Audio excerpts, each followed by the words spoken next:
السلام علیکم، آپ دیکھ رہے ہیں کنگ نیوز ایچ ڈی اور میں ہوں سلمان چودھری۔ سب سے پہلے نظر ڈالتے ہیں اب تک کی اہم خبروں پر۔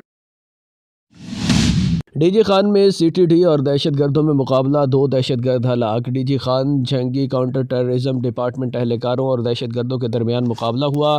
سی ٹی ڈی کے مطابق مقابلے میں 2 دہشت گرد ہلاک اور 2 افراد زخمی ہو گئے۔ دہشت گرد پولیس چیک پوسٹ پر حملہ کرنا چاہتے تھے۔ سی ٹی ڈی نے موقع پر پہنچ کر دہشت گردوں کو پکڑنے کی کوشش کی تو دہشت گردوں نے سی ٹی ڈی اہلکاروں پر فائرنگ کر دی۔ سی ٹی ڈی ترجمان کے مطابق پولیس کی جانب سے جوابی فائرنگ میں 2 دہشت گرد ہلاک ہوئے۔ ہلاک دہشت گرد لاہور، اسلام آباد، راولپنڈی اور کے پی میں دہشت گردی کر چکے تھے۔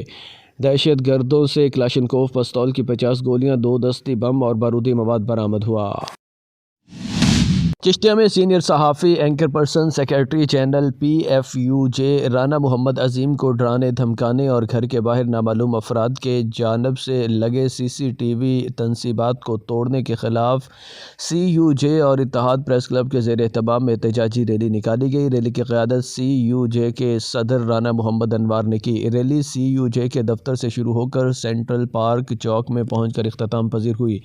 مظاہرے میں چشتیہ یونین آف جرنلسٹ، اتحاد پریس کلب اور صحافتی تنظیموں کے رہنماؤں نے شرکت کی۔ مظاہرین کے ہاتھوں میں بینرز اور پلے کارڈز تھے جو کہ صحافیوں کو ہراساں کرنے اور تشدد کے واقعات کے خلاف نعرے بازی کر رہے تھے۔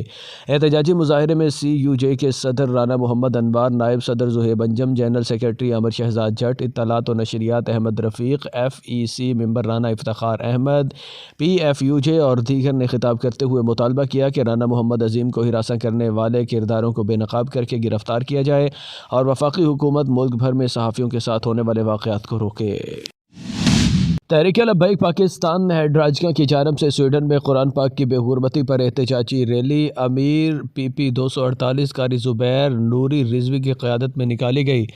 سویڈن ملک میں قرآن پاک کی بے حرمتی پر تحریک لبیک پاکستان ہیڈ راجکا کی جانب سے ریلی نکالی گئی۔ تحریک لبیک کے امیر قاری زبیر نوری رضوی نے خطاب کرتے ہوئے کہا کہ آئے روز دنیا کے کسی کونے میں کبھی ہمارے نبی پاک صلی اللہ علیہ وآلہ وسلم کی گستاخی، کبھی ناموس رسالت پر حملہ، کبھی قرآن پاک کی بے حرمتی۔ اب امت مسلمہ کو ایک ہو کر ان کو جواب دینا چاہیے، آئندہ سے کوئی ایسی غلیظ حرکت نہ کر سکے۔ اور جس میں نائب امیر پی پی 248 قاری صداقت حسین اور دیگر علماء کرام نے بھی اپنے خیالات کا اظہار کیا۔ ایران میں دفاعی تنصیب پر ڈرون حملے کی کوشش ناکام بنا دی گئی۔ ابتدائی طور پر کسی جانی نقصان کی اطلاع نہیں ملی۔ ایرانی نیوز ایجنسی کے مطابق ایران کے مرکزی شہر اصفہان کی فوجی تنصیب پر دھماکوں کی آوازیں سنی گئی تھیں۔ بعد ازاں ایرانی حکام نے تصدیق کر دی کہ وزارت دفاع کے ایک ورکشاپ کمپلیکس پر ڈرون حملے کی کوشش ناکام بنا دی گئی ہے۔ ایرانی نیوز ایجنسی کے مطابق دفاعی تنصیب پر حملے کے لیے مائکرو برڈز کا استعمال کیا گیا۔ ایک مائکرو برڈ کو ایئر ڈیفنس نے مار گرایا جبکہ 2 پھٹ گئے۔ ایرانی وزارت دفاع نے اپنے بیان میں کہا کہ دھماکوں سے کوئی جانی نقصان نہیں ہوا، البتہ ورکشاپ کی چھت کو معمولی نقصان پہنچا ہے۔ لسبیلا کے قریب مسافر کوچ کو حادثہ، 2 افراد جاں بحق، مزید ہلاکتوں کا خدشہ۔ لسبیلا میں چینکی سٹاپ کے قریب مسافر کوچ کھائی میں گر گئی۔ حادثے میں 2 افراد جاں بحق ہو گئے جبکہ مزید جانی نقصانات کا خدشہ ہے۔ ریسکیو ذرائع کا کہنا ہے کہ کھائی میں گرنے کے بعد مسافر کوچ میں آگ لگ گئی۔ امدادی کارروائیوں کے دوران 2 لاشیں برآمد کر کے ہسپتال منتقل کر دی گئی ہیں۔ حکام کا کہنا ہے کہ ابتدائی معلومات کے مطابق مسافر کوچ کوئٹہ سے کراچی کی طرف جا رہی تھی اور کوچ میں 40 سے زائد مسافر سوار تھے۔ اب تک کے لیے اتنا ہی۔ مزید خبروں اور اپڈیٹس کے لیے دیکھتے رہیے کنگ نیوز ایچ ڈی۔